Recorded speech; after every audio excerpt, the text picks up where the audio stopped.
Why your ride-hailing apps are failing when you need them the most? App खोला तो 150 की ride 450 की दिखा रही थी। फिर मैंने जैसे ही रिप्लाई किया उसने राइड ही कैंसिल कर दी। अगर मुझे 20 मिनट वेट करके डबल पे करना है तो फिर मैं अपने व्हीकल से ना चली जाऊँ। वही तो ट्रैप है। और आप हमारे साथ सर्च प्राइस का खेल खेलती हैं। पर ड्राइवर्स को तो तब भी उतना ही पे मिल रहा है ना। कंपनीज का कमीशन फिक्स होता है अराउंड 20% to 30%। तो क्या ईवी इस ट्रैप को तोड़ सकती है? Hello everyone, welcome to the EV Mechanica podcast. मैं हूं आपकी होस्ट वैशाली और आज का टॉपिक लेट्स से थोड़ा ट्रिगरिंग हो सकता है। ट्रिगरिंग ये तो रोज का हेडेक है। मैं हूं संजना और आज हम बात कर रहे हैं उस ऐप की जो हमारे फोन में तो होता है पर जरूरत पड़ने पर धोखा दे देता है। Yes, we are talking about the ride trailing traps. Exactly.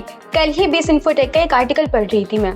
Why your ride hailing apps are failing when you need them the most? Sanjana, तुम्हारे साथ लास्ट ऐसा कब हुआ? कल ही ऑफिस के लिए निकलना था, बारिश हो रही थी। ऐप खोला तो 150 की राइड 450 की दिखा रही थी। ड्राइवर ने एक्सेप्ट भी कर लिया पर 10 मिनट तक मूव ही नहीं हुआ। उसके बाद उसका मैसेज आया कि जाना कहाँ है। फिर मैंने जैसे ही रिप्लाई किया उसने राइड ही कैंसिल कर दी। जाना कहाँ है? जाना कहाँ है? The national question of India. Sanjana, इसके पीछे पूरा एल्गोरिथम काम करता है। बट वैशाली, कन्वीनियंस कहाँ है?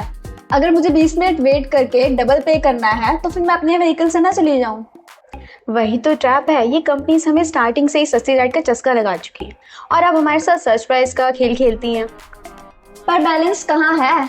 पर ड्राइवर्स को तो तब भी उतना ही पे मिल रहा है ना। Vaishali, not really, but companies का कमीशन फिक्स होता है अराउंड 20% to 30%। लेकिन जब डिमांड हाई होता है तो कंपनीज ज्यादा प्रॉफिट कमाती है। अच्छा Sanjana, as an EV mechanic expert तुम मुझे ये बताओ, क्या ईवी इस ट्रैप को तोड़ सकता है? मतलब अगर फ्यूल सस्ता होगा तो राइड के प्राइस कम होंगे? Technically yes. ईवी की रनिंग कॉस्ट बहुत कम होती है। जितना 7 से 8 किलोमीटर का खर्चा ईवी में आएगा उतना ही 1 किलोमीटर का खर्चा पेट्रोल और सीएनजी में आता है। फिर प्रॉब्लम कहाँ है? आजकल उबर इलेक्ट्रिक तो है मार्केट में। प्रॉब्लम है इंफ्रास्ट्रक्चर और यूटिलाइजेशन में। ड्राइवर एक दिन में गाड़ी 200 से 250 किलोमीटर चलाता है और वही अगर उसका चार्ज खत्म हो जाए तो उसको तो चार्ज करने में उसकी 3 राइड मिस हो जाएंगी। ओ आई सी, मतलब फास्ट चार्जिंग या बैटरी स्वैपिंग का चक्कर जब तक खत्म नहीं होगा तब तक ड्राइवर्स इलेक्ट्रिक व्हीकल अडॉप्ट करने से डरेंगे। और जब तक सॉफ्टवेयर और हार्डवेयर साथ में सिंक नहीं हो जाते तब तक हमें नो कार्स अवेलेबल का ऑप्शन दिखाता रहेगा। एक रेगुलर ड्राइवर दिन में 200 से 250 किलोमीटर चलता है और रोज फास्ट चार्जिंग अगर वो यूज़ करेगा तो उसकी 3 साल से भी कम में उसकी बैटरी की रेंज गिर सकती है और 20% कम हो सकती है, making the trap even tighter. Yes, अगर ऐप ड्राइवर को राइड देगा और उसकी बैटरी 15% चार्ज होगी तो ड्राइवर तो राइड कैंसिल करेगा ही करेगा ना। तो हमें ऐसे एपीआईज चाहिए जिनसे कि हम ऐप का रियल टाइम बैटरी स्टेटस को लिंक कर सकें ऐप से। अच्छा संजना, आजकल मैंने एक और चीज़ नोटिस करी है। आजकल ड्राइवर्स क्या करते हैं ना, राइड्स बोलते हैं मैम आप कैंसिल कर दो और मैं आपको छोड़ दूंगा, बस आप डायरेक्ट मुझे पे कर देना। ये कितना रिस्की है? ये बहुत बड़ा ट्रेंड बन गया है। इसे कहते हैं प्लेटफॉर्म लीकेज। ड्राइवर को लगता है कि 30% ऐप ले जाएगा तो क्यों ना मैं 30% मैं ही रख लेता हूँ और पैसेंजर्स को थोड़ा डिस्काउंट दे देता हूँ। बट सेफ्टी कहाँ है? ऐप पर तो ट्रैकिंग होती है। वही तो पॉइंट है, सेफ्टी और इंश्योरेंस बचा ही नहीं है।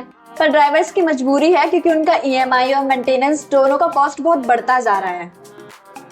तो संजना, क्या हम वही पुरानी काली पीली टैक्सी और ऑटो स्टैंड वाले दिनों में वापस जा रहे हैं? बिल्कुल नहीं, एवोल्यूशन तो होगा। अब नए कम्युनिटी लेड एप्स आ रहे हैं, जैसे इंडिया में भारत टैक्सी ऐप। ये 0 कमीशन मॉडल पे काम करता है जहाँ पे ड्राइवर्स को सिर्फ एक सैस फी देनी पड़ती है, बाकी सब कुछ उनका होता है। That sounds fair. इससे ड्राइवर भी खुश रहेगा और हमें भी कैंसिलेशन कम मिलेंगे। और दूसरा सॉल्यूशन है मास ट्रांसिट इंटीग्रेशन। अगर हमारी बसेस और मेट्रो स्मार्ट हो जाए और उनकी कनेक्टिविटी बढ़ जाए तो हम इन एप्स के ट्रैप में फंसेंगे ही नहीं। तो बेसिकली टेक्नोलॉजी अच्छी है पर जब तक फेयर नहीं होगी तब तक फेल ही होती रहेगी। Spot on Vaishali. The ride hailing apps companies को अब सिर्फ प्रॉफिट नहीं, सस्टेनेबिलिटी पर भी फोकस करना पड़ेगा, चाहे वो ड्राइवर्स की कमाई हो या फिर हमारी जेब। ईवी मैकेनिका के लिसनर्स और रीडर्स को मैं यही कहना चाहूंगी कि फ्यूचर इलेक्ट्रिक है पर उसके लिए इंफ्रा और एथिक्स दोनों ही चाहिए। सही बात है। तो दोस्तों, कैसा लगा आपको आज का हमारा पॉडकास्ट? क्या आपको भी कभी किसी ऐसे ऐप ने धोखा दिया है? हमें कमेंट करके बताएं। मिलते हैं अगले एपिसोड में नए टॉपिक के साथ। तब तक keep your batteries charge and stay safe. Bye bye, see you in the next episode.